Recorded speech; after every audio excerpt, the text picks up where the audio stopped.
इडमो अरिहन्ताणं इडमो सिद्धाणं इडमो आयरियाणं इडमो उवज्झायाणं इडमो लोये सौअसाहूणं।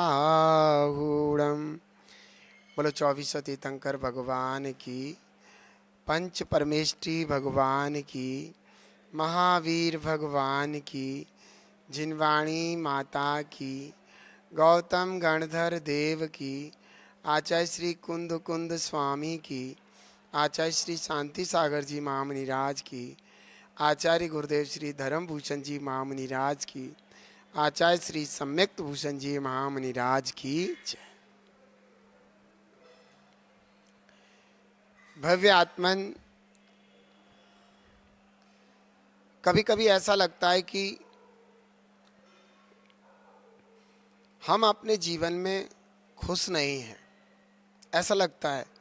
कभी कभी व्यक्ति को ऐसा लगता है कि वह अपने जीवन में बहुत दुखी है।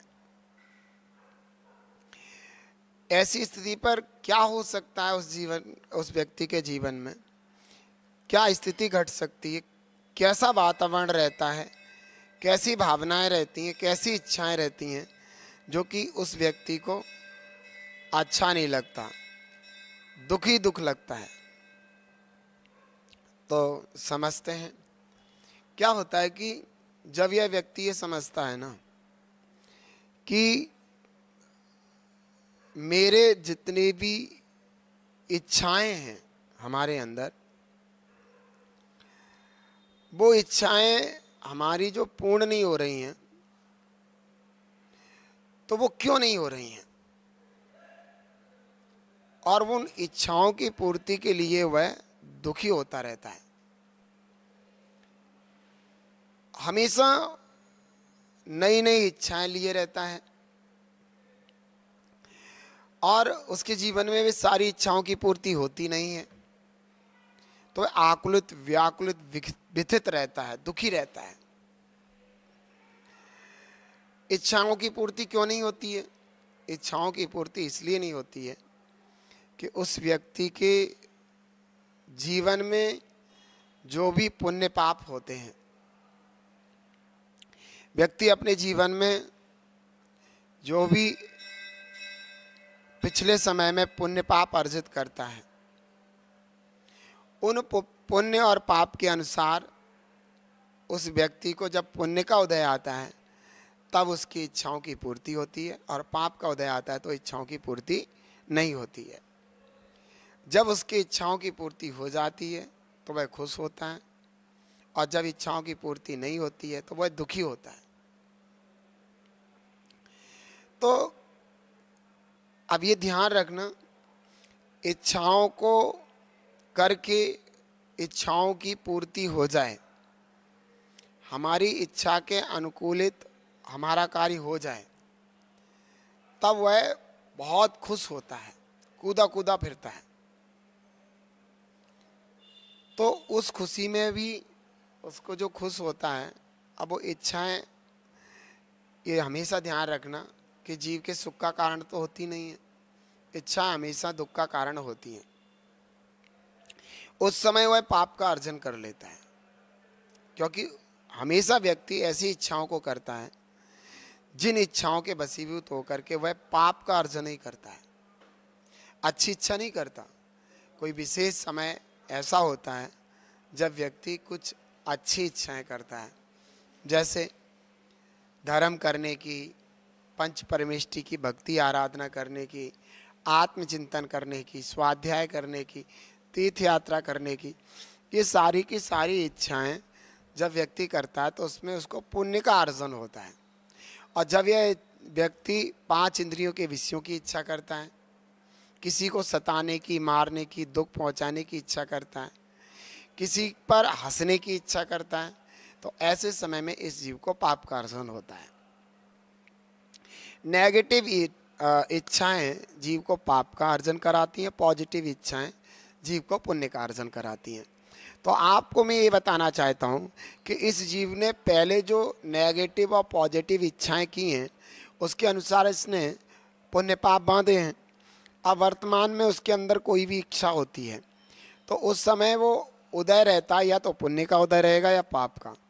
तो पाप का उदय होगा तो जीव की जो वर्तमानी कोई भी इच्छा हो अच्छी बुरी तो वो पूर्ण नहीं होगी, और पाप का उदय रहेगा, वो पुण्य का उदय रहेगा तो वो इच्छाएं पूरी हो जाएंगी। पाप का उदय रहेगा तो इच्छाएं पूरी नहीं होंगी। तो उसमें व्यक्ति क्या हो जाता है, सुखी दुखी होता है। पुण्य के उदय में अपने आप को फिर सुखी कर, मतलब अपने अच्छा महसूस करता है, और पाप के उदय में अपने आप को बुरा महसूस करता है। तो ऐसी अवस्था में वह अगर इच्छा अच्छी कर रहे हैं तो आगामी पुण्य बंधेगा, और इच्छा बुरी कर रहे हैं तो आगामी पाप बंधेगा। तो इन चीज़ों को लेकर के वो इस तरीके से सुखी दुखी होता रहता है। सुख दुख का मूल कारण यही है कि व्यक्ति अपनी इच्छाओं की पूर्ति में लगा रहता है। तो व्यक्ति को ये समझना चाहिए कौन सी इच्छा हमारे कल्याण के लिए, हमारे लिए अच्छी है, पॉजिटिव है, और कौन सी इच्छा हमारे लिए बुरी है और अकल्याणकारी है। इन चीज़ों को जब व्यक्ति समझ जाता है तो वह जो खराब इच्छाएं वो करना छोड़ देता है और अच्छी इच्छाएं करने लगता है। जो अच्छी इच्छाएं भी हैं, जैसे मान लीजिए उसकी अच्छी इच्छा हुई भगवान की भक्ति पूजा आराधना करे, और उस समय पाप का उदय चल रहा है, वो नहीं कर पा रहा है किसी वजह से। जैसे मंदिर में भी आ गया, सब कुछ किया, लेकिन मंदिर में कोई लड़ाई झगड़ा इतनी तेज हो गया कि उसमें वहाँ उसका जो है मन नहीं लग पाया, तो उसके पाप कर्म का उदय आ गया। अच्छी इच्छा थी लेकिन वो नहीं कर पाया। लेकिन वहाँ उस समय उसको शांति रखना चाहिए। ऐसा नहीं सोचना चाहिए कितने पापी जीव हैं, दुष्ट हैं, हरामी, इनका बुरा हो, मंदिर में उधम मचाते हैं, मंदिर में शोरगुल करते हैं, न खुद करते न करने देते। अगर उसने कसाई पूर्वक ऐसे भाव कर लिए तो उसको आगामी पाप का बंध हो जाएगा।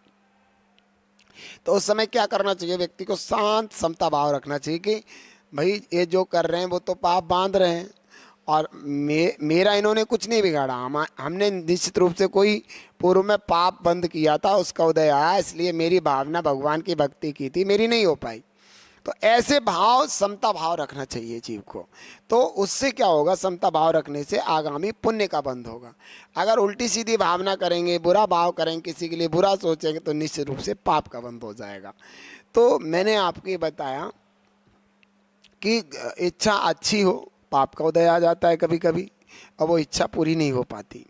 लेकिन भाव अच्छे रहेंगे तो पुण्य का आगे बंद होगा।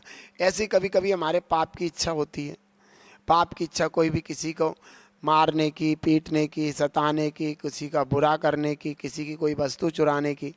तो उस समय अगर हमारे पुण्य का उदय चल रहा है तो हमारे लिए वो जो है वो बस, हमारा जो भले ही बुरा काम है वो मेरा काम हो जाएगा अगर हमारे पुण्य का उदय चला। लेकिन उसने जो बुरा काम किया, बुरे भाव किए, उससे उसने आगामी पाप बंधन कर लिया और वह दुर्गति का पात्र बनेगा। तो मैं आपसे यही कहना चाहता हूँ कि आप अपनी इच्छाओं को समझिए कि हमारी कौन सी इच्छा अच्छी है, कौन सी बुरी है, किस इच्छा से हमारे पाप का बंध होगा और किस इच्छा से हमारे पुण्य का बंध होगा। जब ये चीज़ें समझ लेंगे तो हम बहुत अच्छे बन जाएंगे, एक अच्छे इंसान बन जाएंगे, और इतने अच्छे बन जाएंगे एक दिन हम भगवान बन जाएंगे। तो इन चीज़ों को समझ करके अपने जीवन को अच्छा बनाएंगे। इसी भावना के साथ ओम नमः।